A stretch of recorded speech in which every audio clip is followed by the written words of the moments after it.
Guys welcome to my YouTube channel let's join pharmacy. तो redox titration जो कि very very very very important topic है आपके pharmaceutical analysis के अंदर। ये क्वेश्चन तो फिक्स है, अगर ये क्वेश्चन नहीं आया तो 100% आप उधर ही ठहर के क्वेश्चन पेपर फाड़ दो, सर ये मेरा नहीं है। हाँ, ये पूरे दावे के साथ मैं आपको कह रहा हूँ, क्योंकि इस रेडॉक्स टाइट्रेशन से फर्स्ट सेमेस्टर बी फार्मेसी में एक question that is either 10 marks और 5 मार्क्स 90% 10 मार्क्स में आने वाला है क्वेश्चन। और वो कौन सा क्वेश्चन आता है मैं वो भी आपको बताऊंगा इधर। तो सबसे पहले देखते हैं गाइस रेडॉक्स टाइट्रेशन। तो देखिए इतनी मेहनत चल रही है तो आप भी थोड़ी बहुत मेहनत करके सब्सक्राइब कर दो, लाइक कर दो।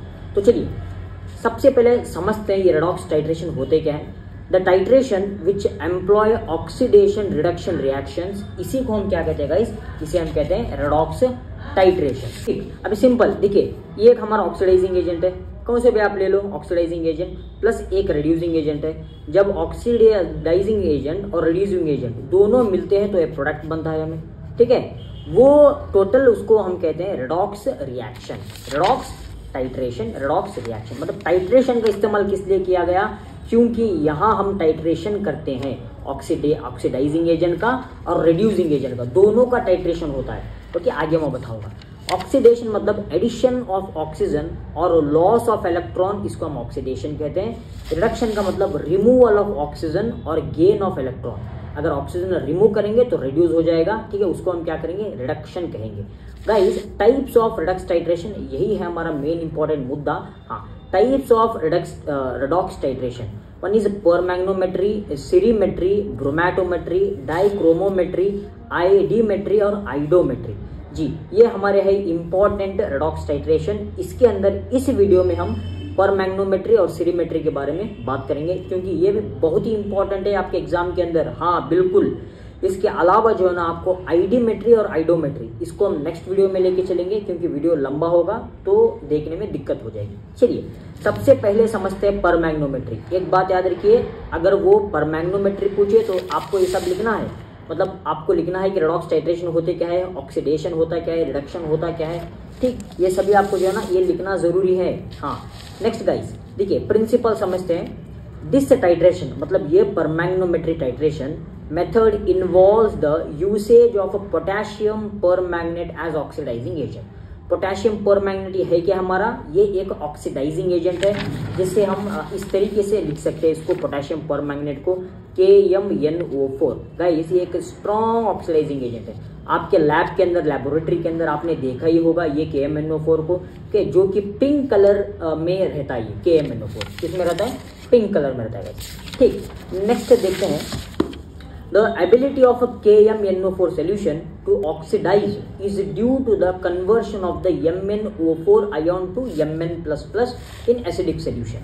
ठीक, मतलब ये हमारा जो आपको दिख रहा है ना KMnO4 solution, ये ऑक्सीडाइज होता है। Okay, oxidize due to the conversion of the MnO4, ठीक है, MnO4 ओके टू Mn+, इसको देखिए आप Mn+, ठीक है। ये हमारा है एसिडिक मीडियम के अंदर। अगर हम अल्कलाइन सोल्यूशन या बेसिक मीडियम लेंगे तो देखिए MnO4, जब MnO4 जो है ना ऑक्सीडाइज होगा तो क्या होगा, MnO2 फॉर्म करेगा, ठीक है, MnO2 + 2H2O। यही है हमारा मेन मुद्दा, ठीक है, यही है ना।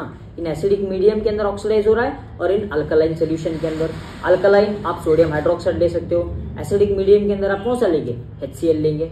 ठीक, अब देखते हैं KMnO4 is inherently unstable in the presence of the Mn2+ ions।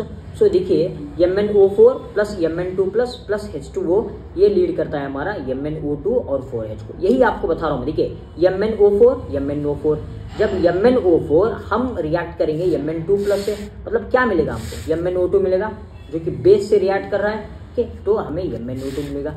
KMnO4 is dissolved in distilled water followed by 15 to 30 minutes of boiling, cooling at room temperature and finally filtration।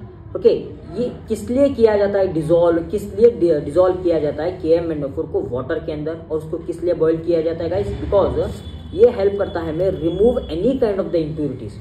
अगर लेड हो या किसी भी प्रकार की impurities हो तो हमें सीधा टाइट्रेशन नहीं आएगा, एंड पॉइंट गलत मिल जाएगा। इसलिए हमें क्या करते हैं गाइस, इसको जो है ना हमें बॉइल करना है, कूल करना है। ठीक, ऑक्सलेट्स, ऑक्सलेट्स पर किस तरीके से रिएक्शन होता है, ये देखिए H2C2O4 ये हमारा ऑक्सलेट है, मतलब ऑक्सैलिक एसिड है। जब इसे MnO4 के साथ रिएक्ट किया जाता है तो हमें Mn+2+ और 4 कार्बन डाइऑक्साइड और 8 मोल्स ऑफ वाटर मिलता है। ठीक, ये हमारा ऑक्सलेट्स के साथ रिएक्शन हो गया।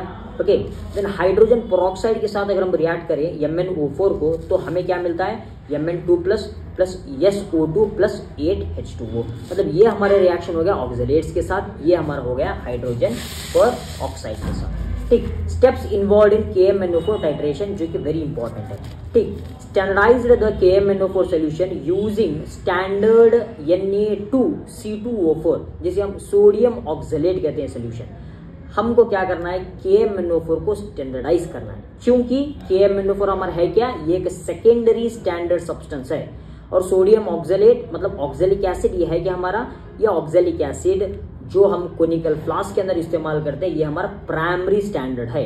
प्राइमरी स्टैंडर्ड से हम क्या कर रहे हैं गाइस, हम KMnO4 को मतलब उसका हम वैलिडिटी चेक कर रहे हैं, असे कर रहे हैं। ठीक, इसीलिए हम परमैग्नोमेट्री कहते हैं गाइस। क्या, take the analyte solution that is H2C2O4 जिसे हम ऑक्सैलिक एसिड कहते हैं इन द कोनिकल फ्लास्क। ठीक, इस कोनिकल फ्लास्क के अंदर हमको क्या लेना है, इधर देखिए H2C2O4 और इसको क्या कहते हैं, इसको ऑक्सैलिक एसिड कहते हैं। Add sulphuric acid to provide the acidic medium, इसे हम H2SO4 सल्फ्यूरिक एसिड डालेंगे 1 ml या 2 ml। देन उस कोनिकल फ्लास्क को हीट करेंगे एट 70 डिग्री। ठीक, आफ्टर हीटिंग गाइस ये आपको दिख रहा है, ये हमारा है, ये ब्यूरेट इसे कहते हैं। क्या कहते हैं, ब्यूरेट। ये हमारा टाइट्रेंट है। टाइट्रेंट हमारा है KMnO4 that is potassium permanganate, जिसका हम असे फाइंड करना है, जिसे हम डिटरमाइन करना है। यही तो है हमारा सेकेंडरी स्टैंडर्ड। हाँ, ओके, इसको हम क्या करेंगे, ब्यूरेट के अंदर भर लेंगे और टाइट्रेशन करना इस्तेमाल कर लेंगे। एक इंपॉर्टेंट नॉलेज मैं आपको देने वाला हूँ गाइस, यहाँ हम एक चीज मिस कर रहे हैं। वो क्या चीज है, देखिए आपने ऑक्सैलिक एसिड को डाल दिया, आपने सल्फ्यूरिक एसिड को डाल दिया, तो इंपॉर्टेंट चीज जिसे हम इंडिकेटर कहते हैं वही तो चाहिए एंड पॉइंट के लिए। हाँ, इंडिकेटर इधर मिसिंग हो रहा है, किस लिए, because KMnO4 act as a self indicator. KMnO4 एक पिंक कलर का रहता है तो ये सेल्फ इंडिकेटर की तरह एक्ट करता है। देखिए, KMnO4 act as a self indicator.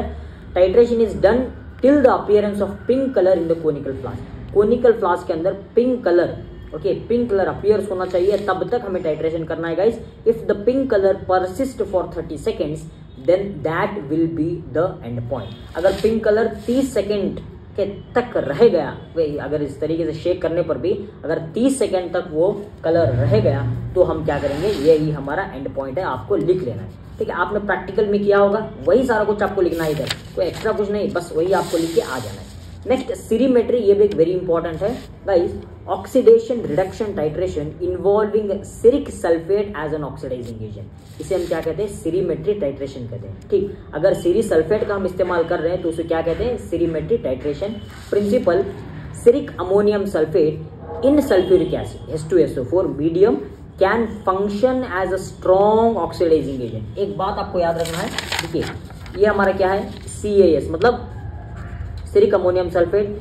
इसको अगर हम सल्फ्यूरिक एसिड के साथ ट्रीट करेंगे दैट इज H2SO4 तो ये हमारा क्या बनेगा, ये हमारा बनेगा strong oxidising agent. Strong oxidising agent बन जाएगा गाइस अगर हम इस CAS को H2SO4 के साथ ट्रीट करते हैं तो। ओके, इतना पता चल गया आपको। Next, sufficient H2SO4 is used to prevent hydrolysis and precipitation of the basic salts.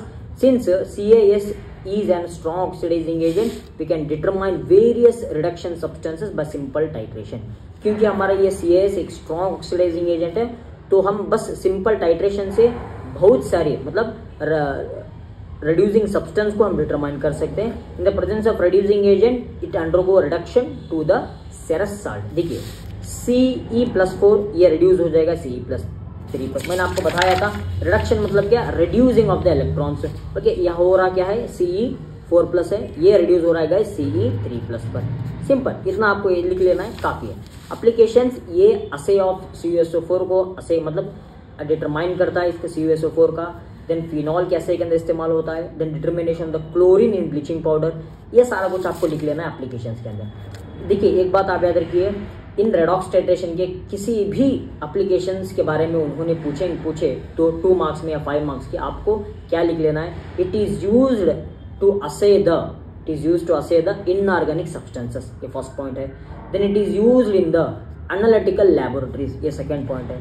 Third point आपको क्या लिखना है, it is used okay in the determination of the various organic substance, ये भी आप लिख सकते हो, ठीक है। ये सारे हमारे रेडॉक्स टाइट्रेशंस के ये क्या है गाइस, ये है हमारे एप्लीकेशन, और इसको मेडिकल फील्ड के अंदर भी इस्तेमाल किया जाता है, फूड इंडस्ट्री के अंदर भी इस्तेमाल किया जाता है। मैं ओवरऑल एप्लीकेशंस बोल रहा हूँ, बस सेरीमेट्री का एप्लीकेशन नहीं, किसी भी आप रेडॉक्स टाइट्रेशन का लीजिए, पर मैग्नोमेट्री हो, डाइक्रोमोमेट्री हो, आइडो आईडीमेट्री हो, सबका मैं आपको कह रहा हूँ। तो ये आपको जहन में रखना है और लिख के आ जाना है। बहुत सिंपल है गाइस, अगर आप इस पर ओके इस मैं जो आपको कह रहा हूँ इसको अगर आप आपके आंसर शीट के अंदर अप्लाई कर देंगे तो डेफिनेटली आपको 10 मार्क्स के लिए कोई नहीं रोक सकता। नेक्स्ट वीडियो हमारा वेरी इंपॉर्टेंट बनने वाला है, जो कि आईडीमेट्री और आइडोमेट्री, जिसे हम डायरेक्ट टाइट्रेशन और इनडायरेक्ट टाइट्रेशन भी कहते हैं, जो कि हर बार आपके एग्जाम में पूछा जाता है। वो किसी भी यूनिवर्सिटी से बिलोंग करते हो, ये क्वेश्चन तो फिक्स है रेडॉक्स टाइट्रेशन का। तो नोट्स आपको डिस्क्रिप्शन में मिल जाएंगे। तो गाइज इस मेहनत के लिए आपको सब्सक्राइब करना है और लाइक करना है, ठीक। Thank you.